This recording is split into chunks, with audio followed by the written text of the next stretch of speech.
水墙直直冲落个地面，水花喷甲规世界，出现串流的水流。路径会造成灾害，相关人员唔惊风雨，赶来蹲沙包，是讲水到底是对倒来？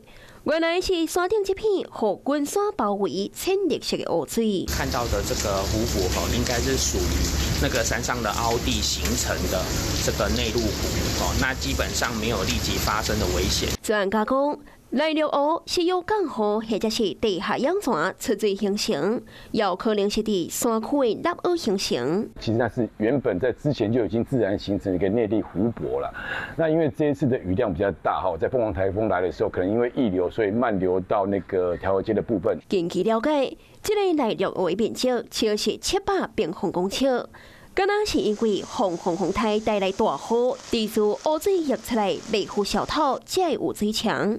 这个溢流的内陆湖，其实就伫咧调和街山顶，所以当强降雨造成溢流，湖水就会直接流出来调和街。连续过6天大雨，溢流真严重，影响到人甲车的安全。全天就整个调和街都是水啦，车辆没办法进出啊，那这边已经成常态了。昨日敢若是因为湖水溢流，再加上电沙池北湖小套才严重淹水，影响居民。由于病院伫地势较低所在，预防是净设挡土墙甲沙包，无要雨水淹入病院，影响到病人。